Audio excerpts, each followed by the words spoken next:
Sadhu, sadhu, sadhu. Namo tassa bhagavato arahato samma sambuddhassa.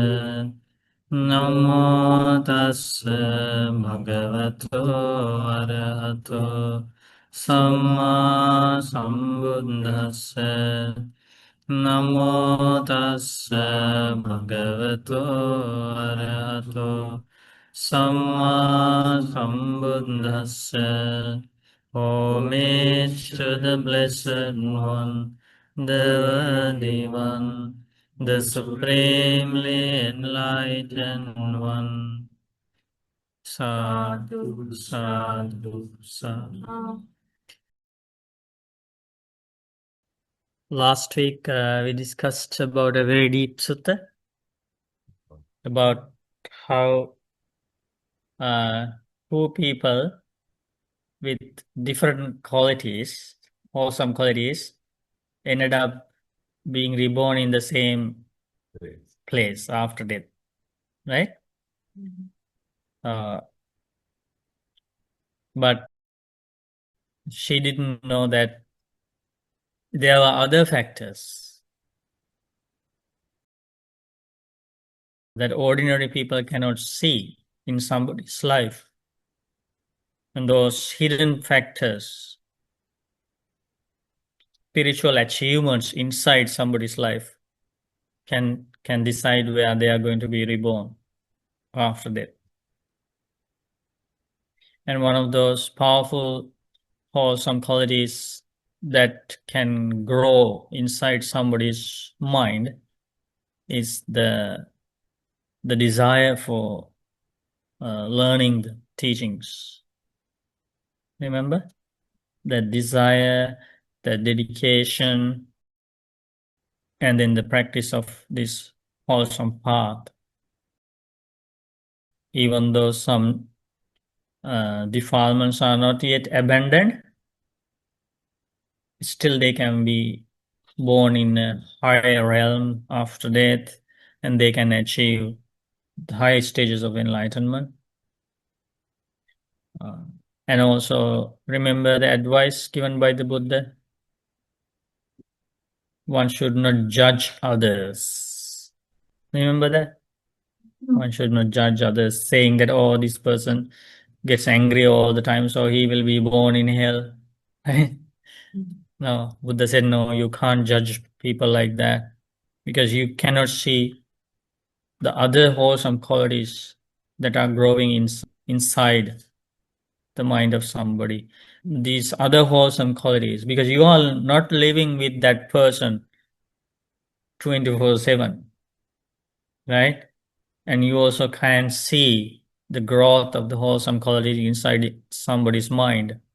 So maybe there are some other powerful wholesome qualities are growing very well inside, and this person is making an honest effort to overcome those defilements, and as a result of the desire to abandon unwholesome qualities, as a result of continuous Dhamma studying, even that person can achieve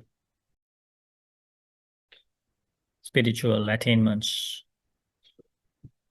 So today we are going to learn another beautiful discourse given to a person named Nandi from the Buddha's same clan, Sakyan clan. And this discourse was given also in the city where the Buddha was born. Now what is that place called? The Buddha's birthplace. Now it's Nepal, right? Nepal. Nepal. Yeah? Nepal. Yeah, where Buddha was born, Yeah. right? It was before it was part of India, but now that land is called Nepal. Lumbini garden. Lumbini. Yeah, Sala tree garden used to be. Okay, so we pay homage to the Blessed One, Supremely Enlightened Buddha. Sadhu. We pay homage to our teacher, Lokuswami Nuhanse. Sadhu. So we can read through and we can discuss as we go along. Okay, can everybody read, please? At one time, the Buddha was staying in the land of the Sakyans near Katilawattu in the Banyan Tree Monastery. Then Nandiyasakka went up to the Buddha, bowed, sat down to one side, and said to him, Sir, if a normal disciple were totally and utterly lack of the four factors of free men, would they be negligent? Okay, so before we go further, let me explain some things here. So, okay, maybe some of you are not familiar with these phrases and terms used here. Some of you may be familiar, but it's better to always describe them. So here, Nandiya,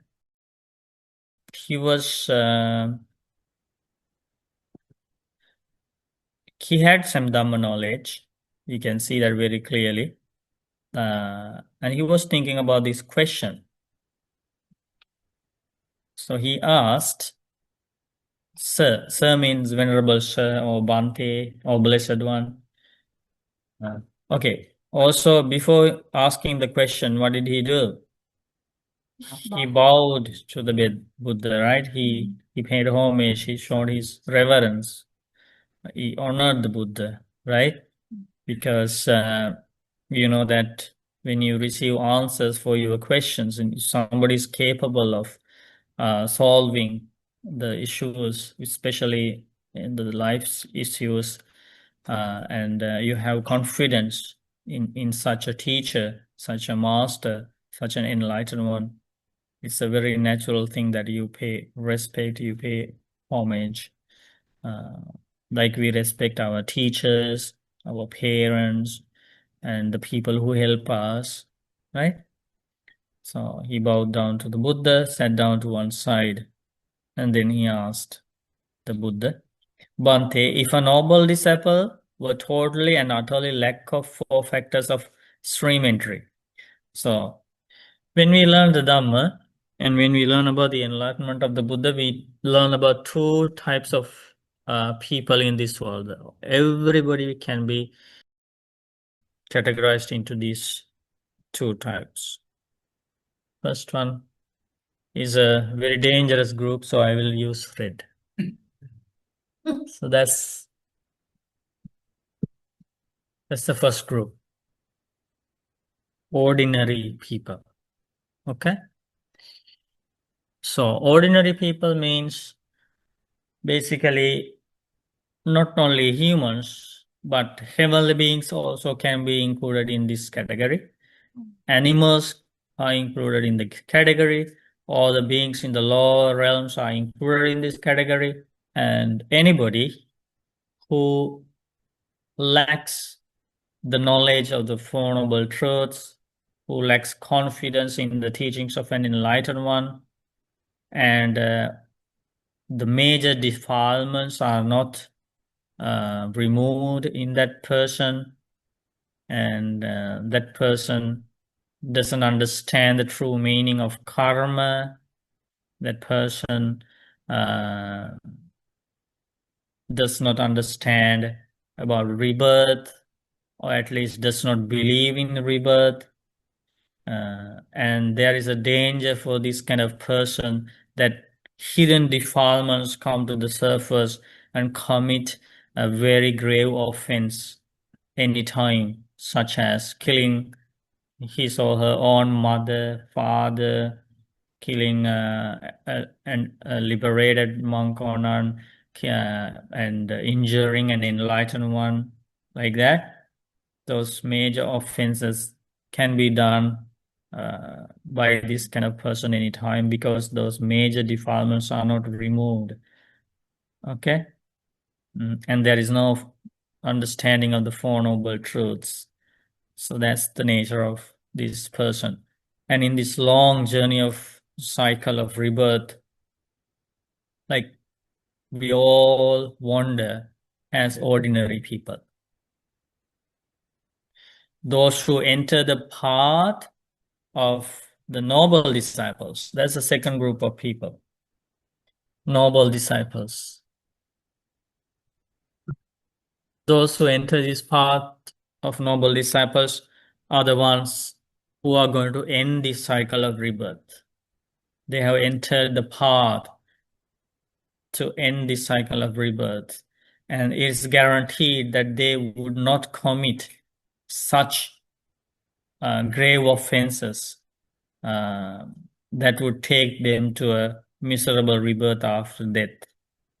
And they also have heard about the enlightened one. They have learned the teachings of an enlightened one, and they have practiced, or they are practicing the path of purifying the mind. They have an understanding about karma. They have an understanding about the dependent origination, cause and effect mechanism of this life. They have an understanding about the Noble Eightfold Path, which leads to the ending of suffering.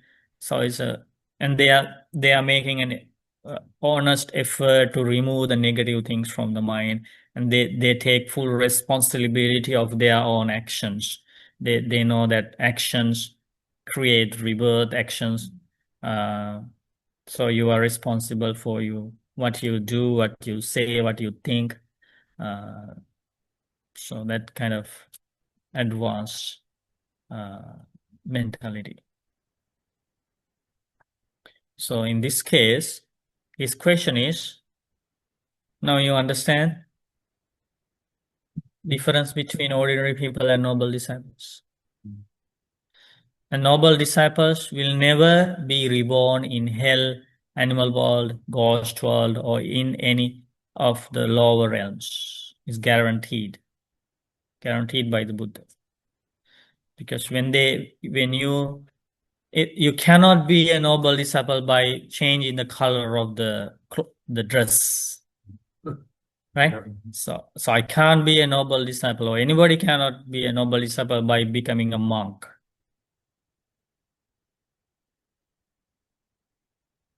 It doesn't mean you become a monk, and that doesn't mean suddenly you jump into this category from this category. No.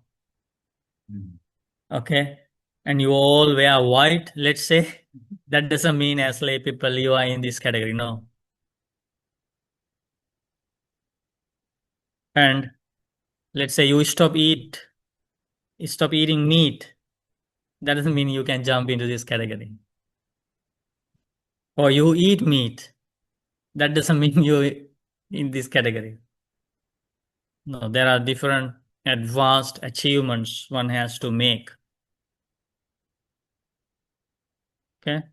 We are going to learn some of those advanced spiritual qualities to be developed in somebody's life to be a noble disciple.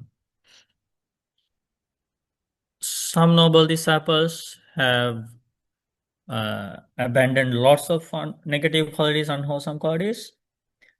Some noble disciples have abandoned some of the negative qualities. For example, everybody who has attained the stages of enlightenment, the fourth stage of enlightenment, arahantship, they are in this category. Once non-returners who have attained the third stage of enlightenment are in this category. Once returners who have attained the second stage of enlightenment are in this category. Stream enterers who have attained the first stage of enlightenment are in this category. Okay. The disciples who are following the path to attain the first stage of enlightenment, Dhamma follower, faith follower, Saddhanusari, Dhammanusari, those disciples are in this category. That's important to note, okay? So who are these disciples, noble disciples? Faith followers, Dhamma followers,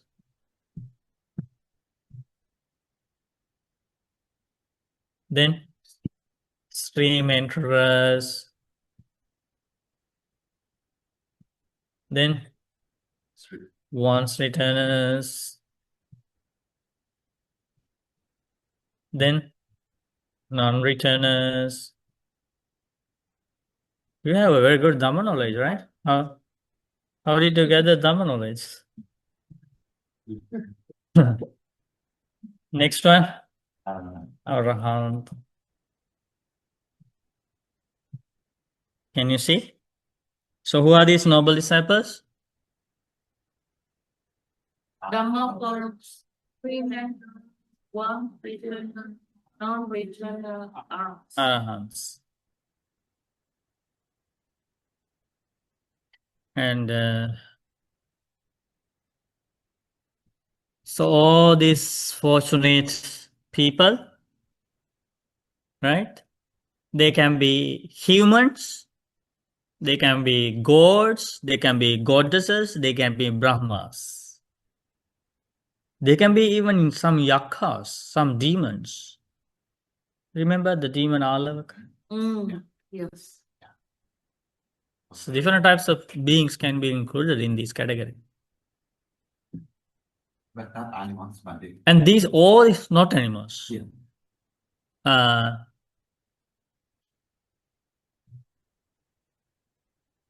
So again, what are those beings included in this category?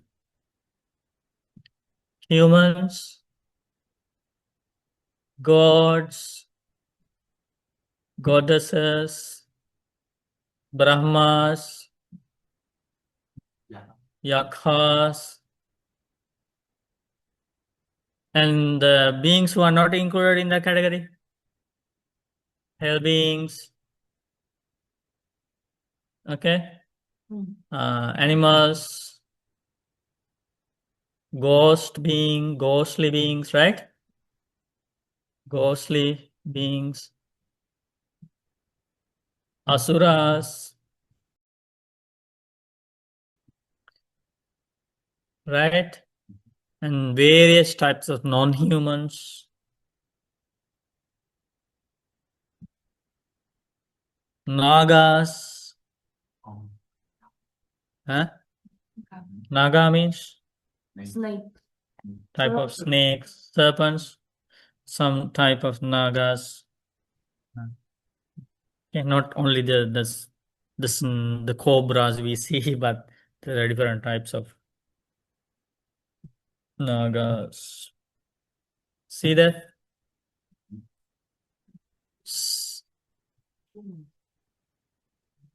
Yeah, some humans. Oh, not only some humans. Some humans. Some gods, right? Some goddesses, some Brahmas.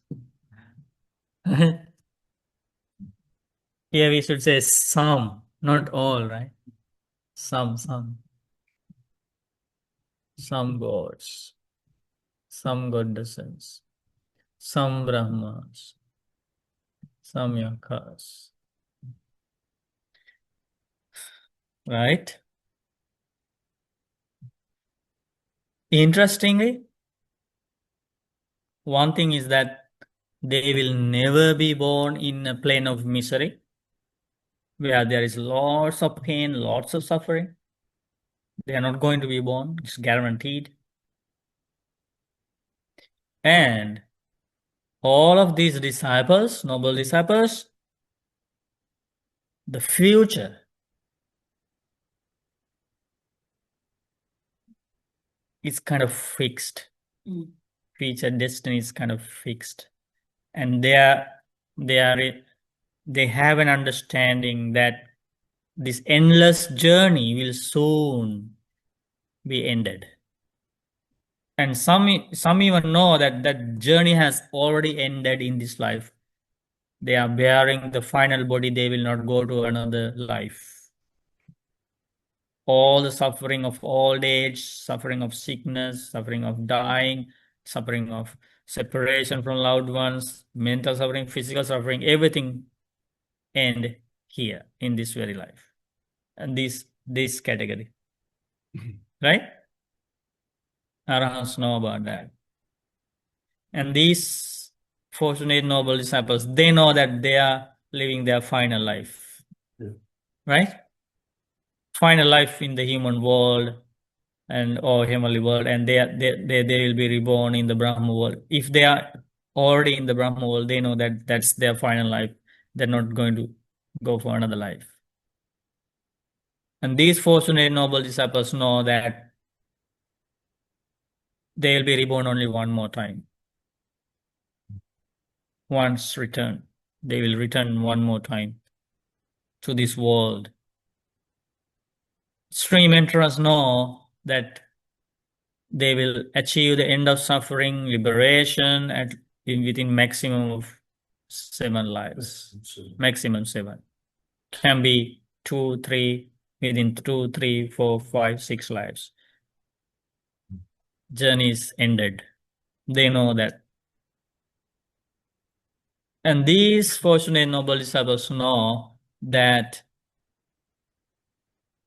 before they are dead, they are going to definitely they're going to achieve the first stage of enlightenment. It's guaranteed. If they are either faith follower or a Dhamma follower, they will not die till they attain the first stage of enlightenment. It's a fact. That's how the natural law works. Because they are understanding about the truth of this life, about how this life works, how the defilements arise, the cause and effect mechanism is so sharp, that understanding is so sharp that they will not die till they attain the first stage of enlightenment. That means before death, it's definite that they will attain the first stage of enlightenment. How about these people? They never know when this journey is going to be ended. How many wars they have to face, how many times they are going to get killed, how many times they are going to kill others. No idea for this category people. There is no end to the journey. Doing the same thing again and again, repeatedly. They get killed, they kill others. They get killed, they kill others.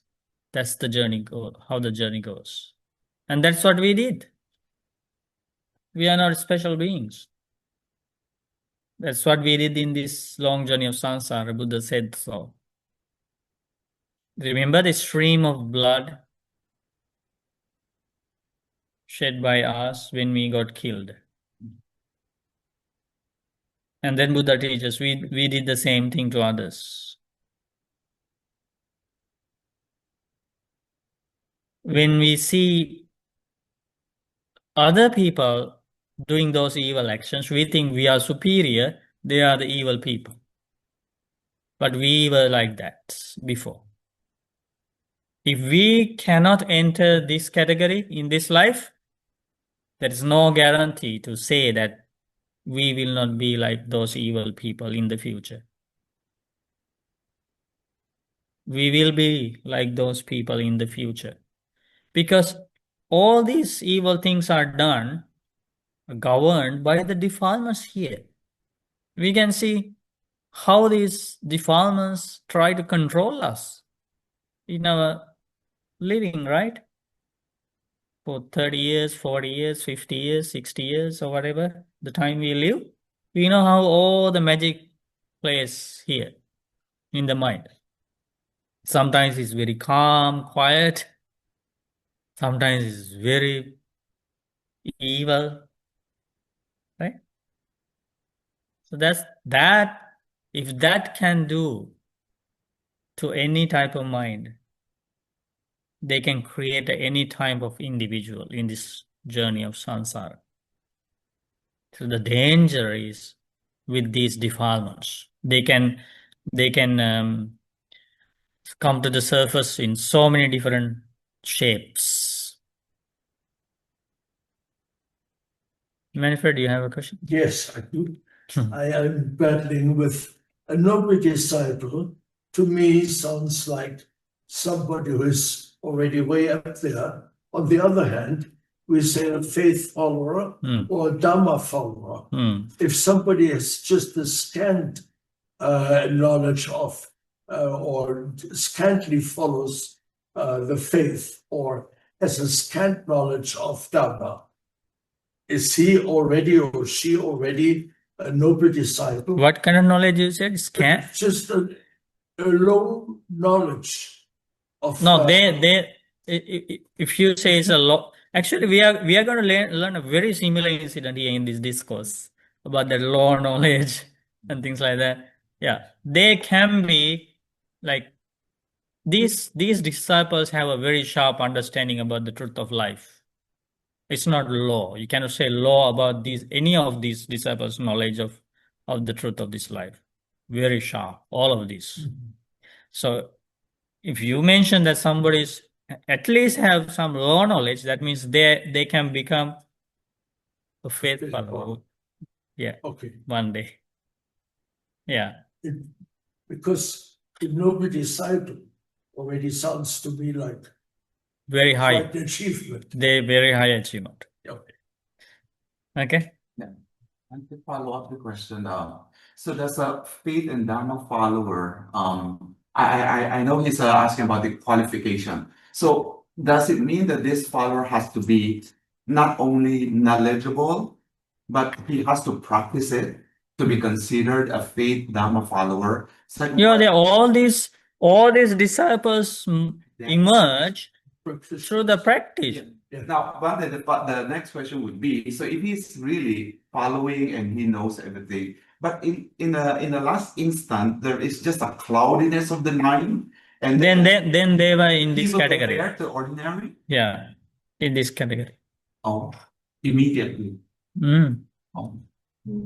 You mean if something happens at the last moment of life and they end up in a miserable rebirth, that means they were in this category. So there's no guarantee, even though years of learning and practicing Dharma. There are other factors that decides how to include in this category. Okay. Thank you. So now you understand this word, noble disciple. You have broad understanding now. Okay. Here, so this lay person Nandiya, he was not a monk, he was a lay disciple of the Buddha. He asks, Bhante, if a noble disciple were to totally and utterly lack of the 4 factors of stream entry,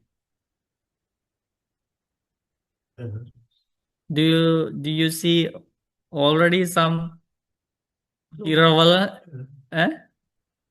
some confusion in the question? Okay, let's discuss about it. So he says there is a noble disciple. Okay, there is a noble disciple, somebody from this category, and he lacks the factors of a stream entry. What is the first factor of stream entry? So I'm going to first factor of stream entry. Stream entry. Okay, stream entry. Where is stream entry? Here. Yeah.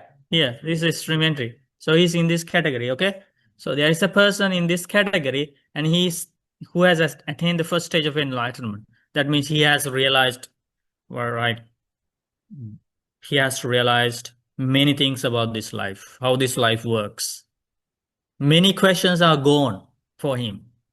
Like people ask, where did we come from? Did we have previous lives? What did we do? Will we have future lives? And all, many questions are gone in his life. He has realized many things very clearly. Like nobody wants to teach him about those things anymore. He has fully realized. Okay, so that's the stream entry. So he asking about that, right? Stream entry. If somebody becomes an stream enterer, they acquire through that with the association of the Dhamma friends, Kalyanamittas, by listening to the teachings of the Buddha, maybe for a long time or maybe short time, according to their wisdom, and they have studied the teachings well. Through this practice, they gain the first factor of extreme entry. Okay? That's the unshakable or unwavering, unshakable confidence in the enlightened one. Okay, how does he acquire this unshakable confidence in the enlightenment? It's because somebody told him that the Buddha is great, Buddha has a great wisdom. Is that because somebody else told him? No, it's through the practice. It's through the practice based on the teachings given. He studied those teachings, he practiced to some extent, and he saw the truth by himself. So that confidence is a natural result of the path of that individual. And that is well rooted, that confidence is well rooted, well established. No one can change it. Because when you saw something for yourself, that understanding is yours. You don't need to go and ask somebody, did I see the right thing? No. It's certain. It's your own understanding. Okay? But for that understanding, what helped you? The teachings of the enlightenment. And with that gratitude is a natural outcome of the realization of the Four Noble Truths. That person has this confidence in the enlightened one, that the enlightened one is the extraordinary being who can guide me to end suffering. Okay? And the second factor of the extreme entry, unshakable confidence. In the Dhamma. Unshakable confidence in the teachings of the enlightened one. Is it because somebody told him that these teachings are great, you also should follow? No? Is it because of that? No. He has used those teachings to understand how anger arises. He has used the techniques in the teachings, how to abandon anger. Right? And he has realized through the teachings how these defilements arise and why am I suffering? Why can't I abandon these defilements? And then the Dhamma taught him, okay, use these techniques, practice these mindfulness techniques, these meditations, these strategies, and then you see your anger gone, your greed is gone, your sadness is gone. So he personally experienced those, right? So unshakable confidence in the teachings. It's a natural outcome. The third one is unshakable confidence in the community of monks. Especially this, he knows that the community of monks consists of these amazing human beings.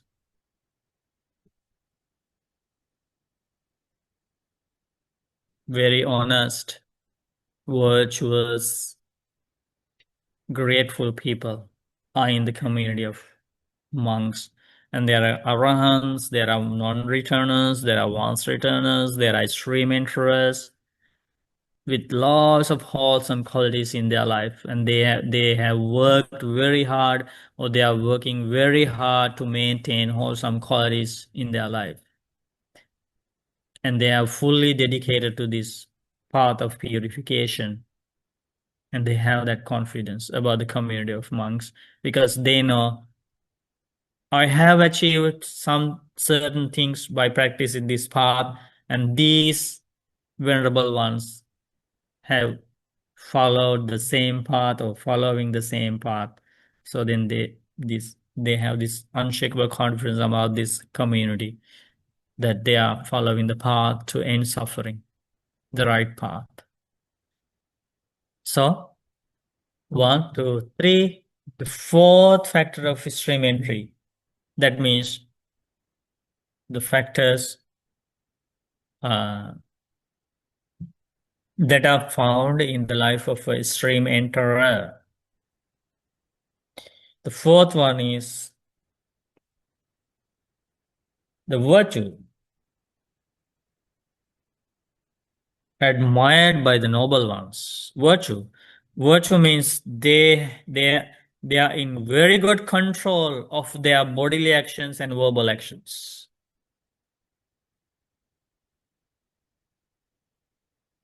They have abandoned many unwholesome bodily actions and verbal actions. They are always purifying their bodily actions and verbal actions. They are very mindful. A special mindfulness has entered their life that would help them always to avoid killing humans and animals, to avoid stealing, to avoid sexual misconduct, to avoid lying, to avoid taking intoxicating drinks and drugs. Very special kind of mindfulness has entered their life. And at some stages, when they possess this virtue, they would not commit an unwholesome action by body or speech, even for the sake of their life. Because with this entire understanding, they have realized how important it is to maintain wholesome qualities. Okay? So these are the four factors of a stream entry. See the transformation going through a human being when they get closer to the truth of life, how the karma works, how you receive the consequences, how the results of karma follow somebody, and how the rebirth happens in lower realms. With this vast understanding, this transformation takes place, and they cannot hurt others. With this realization, they cannot kill others. They cannot steal things from others. They cannot steal somebody's wife or husband. Impossible. With this understanding. Number 3, unshakable confidence in the community of monks. Is that just from within, or is it also our unshakable confidence in the No, it's all of these are internal qualities in somebody's heart. So his question is, if a noble disciple were to totally and utterly lack of the four factors of a stream entry, so there is somebody from this category and they have zero of these four.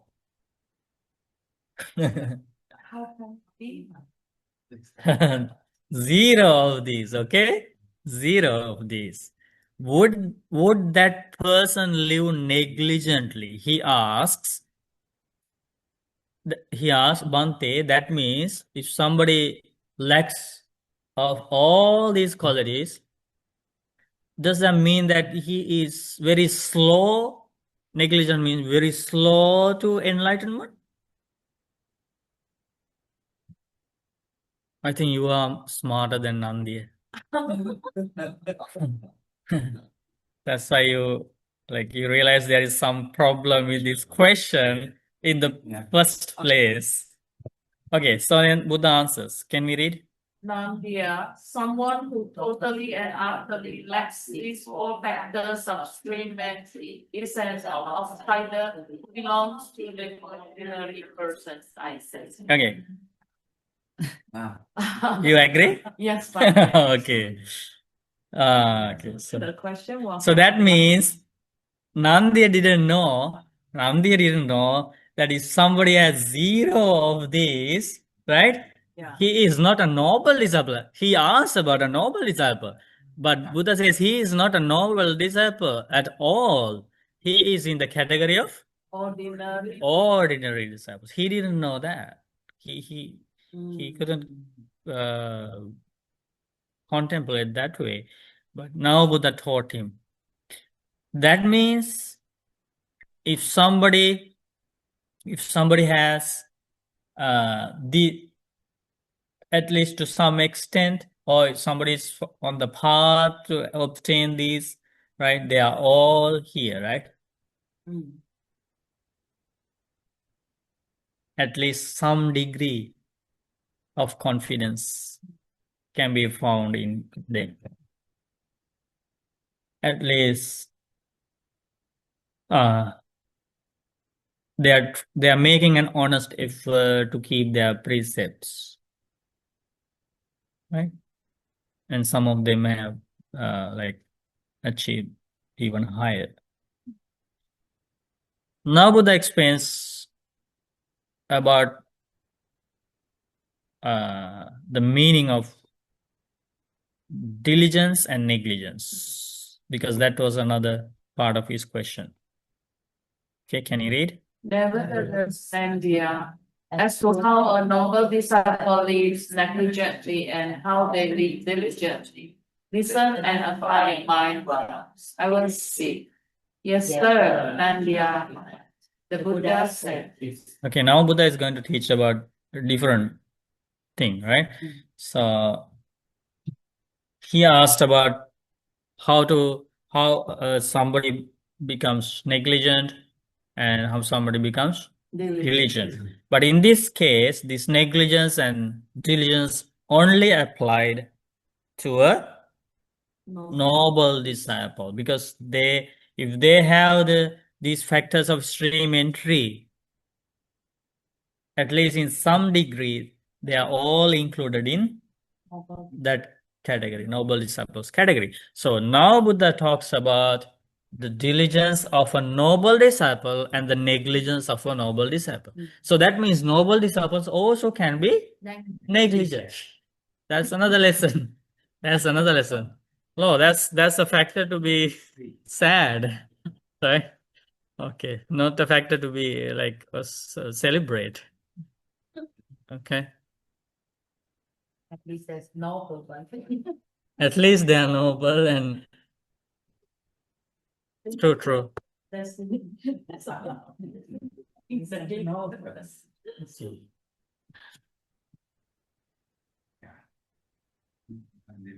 A negligent noble disciple.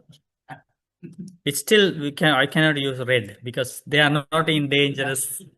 They are not in dangerous range. I can always use green, even though they are negligent. Okay, so negligent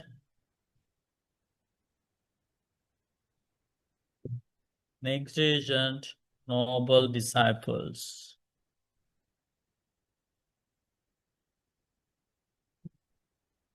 Negligent noble disciple. This is the topic. Okay, we can all read.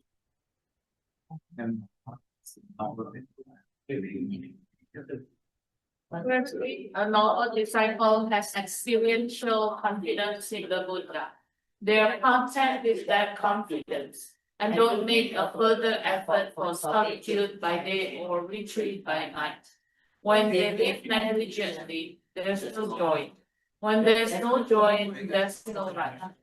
When there's no rapture, there's no tranquility. When there's no tranquility, there's suffering. When one is suffering, the mind does not become immersed in samadhi. When the mind is not immersed in samadhi, principles do not become clear. Because principles have not become clear, they are reckoned to live negligent. I see. That's the realization of the Buddha. Okay. So what happens here? So experiential confidence means the unshakable confidence, different translations. Unwavering confidence, like that. Okay, well-rooted confidence. So they have that confidence in the Buddha because they have already seen some teachings, how they work. So with that, they are content with that confidence. That means they are so excited. They think, wow, I have this confidence in the enlightened one who appear in this world after a long time. What a fortunate person I am. So he's so happy about it. But he delays his spiritual practice. How does he delay? Because he does not make a further effort for solitude by day or retreat by night. That means he is so busy, he or she is so busy and doesn't find time to practice these techniques of mindfulness, to meditate, to participate in meditation retreats. Okay? So busy. So busy, stuck in so many duties and responsibilities in life. As a result of not practicing those mindfulness techniques and meditations, he avoids solitude. He's always with crowds, mingle with people, lots of appointments maybe, right? Yeah. So busy. Because of that, there are hindrances in the mind. There are hindrances in the mind that block or that delays the spiritual attainments. How do those defilements do that?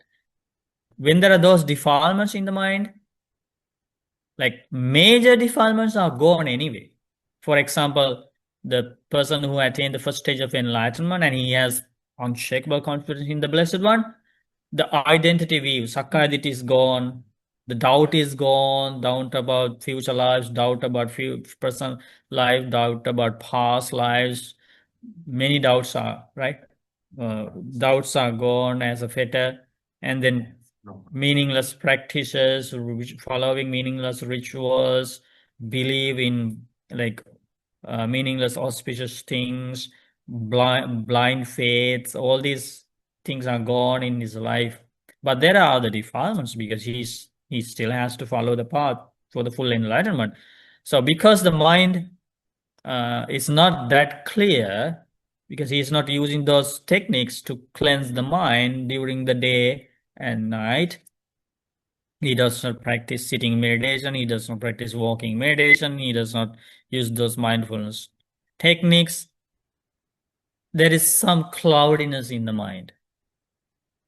Because of that, because mind is not clear, not very peaceful, he doesn't achieve that spiritual joy.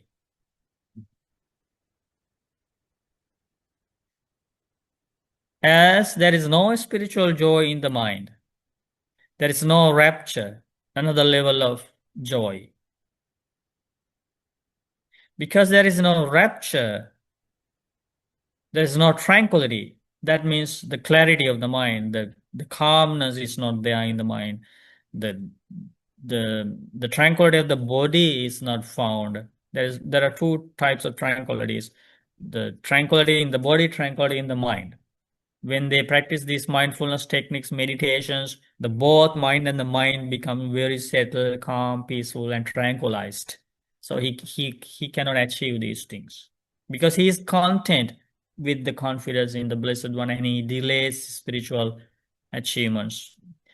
Because there is no tranquility, there is suffering. So there is some restlessness kind of in his mind. It's not the best peaceful mind, right? So because the mind has not achieved that peace, that clarity, that calmness, the mind does not become immersed in samadhi. That means those hindrances are not gone.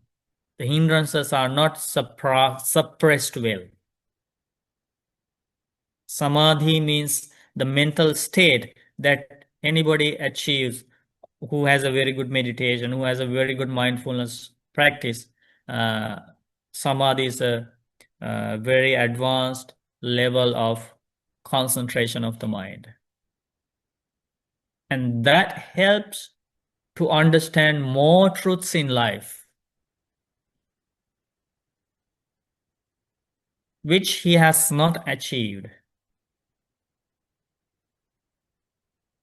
When the mind is not immersed in samadhi, when the mind is not concentrated well, there are lots of hindrances. What are the hindrances? Sense desires, angry thoughts, remorseful thoughts, sad thoughts, and all these doubtful thoughts, restlessness. These are the hindrances. These hindrances block the mind and prevent that person from seeing more things clearly. Principles do not become clear means the truth of life, layers and layers of hindrances should be gone to see the truth. What is really going on here? That knowledge does not come quicker. It will definitely come, okay? There is no doubt. Don't have any doubt about it. The full realization of the truth of life will one day definitely come. But here only what happens is only delaying. Slower realization will happen. Because these Dhamma things, deep Dhamma, are not becoming clear for this person, he or she is reckoned to live negligently. That's the person called the noble disciple who is living negligently. Okay. I remember one incident. There was a monk. He was kind of lazy. Why? He was thinking, okay, I have realized so many things about this life now, so I don't need to work hard anymore in this life. Let me complete my spiritual path next life. And Buddha was reading his mind. Buddha was reading his mind. And that monk was a non-returner, not an ordinary monk. He was in this very, here, at the end, almost the end of his spiritual practice, right? He was here. He passed all these exams, spiritual exams, okay? He passed all these and he's here now. It seems like fair to think, like, because he worked very hard to get here.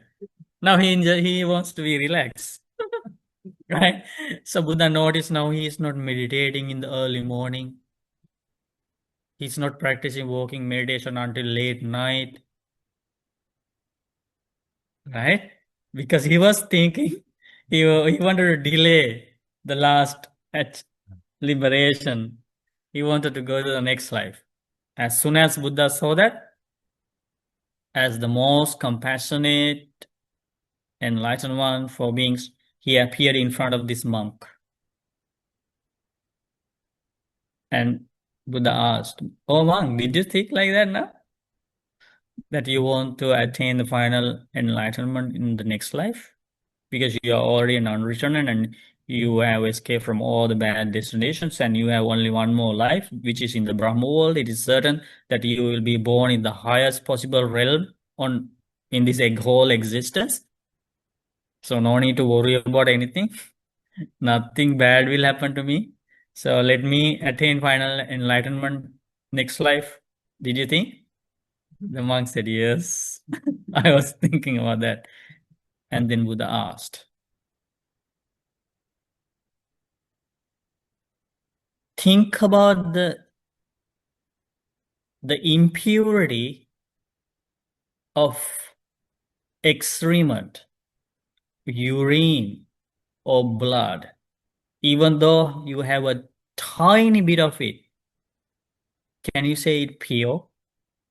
Can you say this is tiny bit? It is fragrant, can you say? In the same way, Buddha said, the enlightened ones, even for 1 second, even for the time of a finger snap, enlightened ones would not praise another birth. Because enlightened ones are the ones who have clearly seen the suffering associated with the birth. They have seen countless births. They have seen past lives of countless beings, how much tears they have shed because they were born and experienced this journey. They are the ones who have fully, clearly seen what happened to beings because they were born in this cycle from life to life. So Buddha said, no, you are wrong. You are wrong. Even though there is no danger for you to go to a next life, still, I don't praise rebirth. Try to end it here in this very life. Don't go for another birth. Can you believe the instructions of an enlightened one? And the monk was like, he was so lucky. He was so happy to receive this instruction of the Buddha. Soon he attained the final in this very life. Ended. Can you believe the limitless compassion of an enlightened one? Like if we have a really good friend, right? And that if a genuine, authentic friend, and that friend doesn't want to see us suffering, right?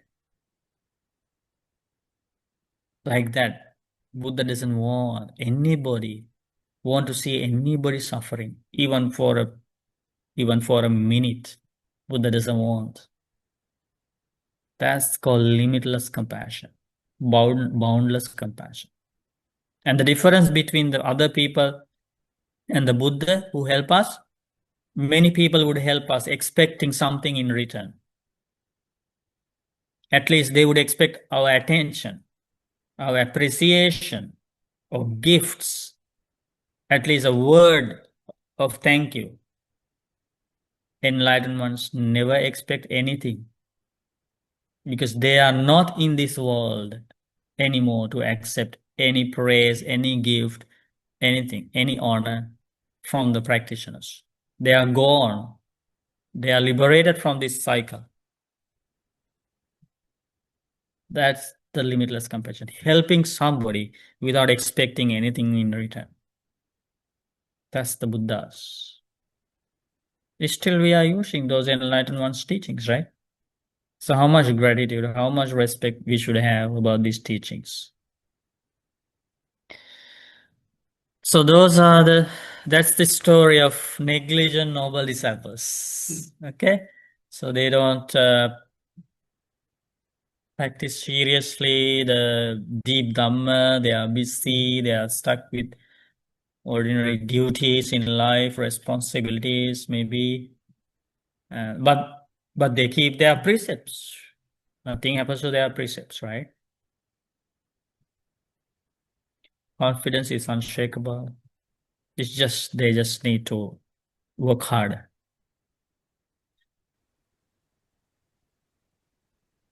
One thing, the number 4 virtues, does that mean minimum 5 precepts? Very good question. I actually wanted to explain that, but I forgot.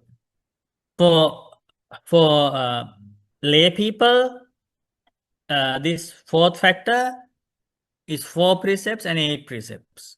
Fine. The 5 precepts and 8 precepts, the fourth one. And for the novice monks, this fourth factor, this virtue, means 10 precepts. No, novice monks. And fully ordained monks, this fourth factor means there are 200 plus precepts. Okay. Not only the 5 precepts. Anybody's virtue who is on the path. I don't know how to categorize, but there are certain people who quoted they practice mindfulness, meditation. However, they don't have the confidence of the Buddha, Dhamma, Sangha. You never know. You Are- never know. Remember the last Saturday Sutta you were here? You were absent. Oh yeah, You cannot see if somebody has faith or not. How can you read that person's heart? In the so you cannot say that person practice mindfulness, that person practice meditation, but he doesn't have faith. You cannot say. You judge. Then you judge. yeah. So Huh? Yeah. because they have their own, I mean, they have their own meditation way. Because I see outside, right? There are some people they are Yeah. Outside saying dangerous. That's not the right way. The best thing is to see what is going here. Ourselves. That's the easiest part to see. Otherwise, we may judge others, we may come to wrong conclusions, and no good. Okay. Sadhu, sadhu. We collected lots of merit this evening by going for refugee triple gem, observing precepts, practicing meditation, studying the teachings of the enlightened one, and helping each other in many ways. We share all the merit with our teacher, Lukswami Nuhanse. Sadhu, sadhu, Share all the merit with monks and nuns in the world. sadhu, sadhu, We share merit with all the heavenly beings. sadhu. We share merit with our parents, teachers, family members, friends, with all beings in this world. May all beings enjoy good health, long life, happiness, and peace. Sadhu, sadhu.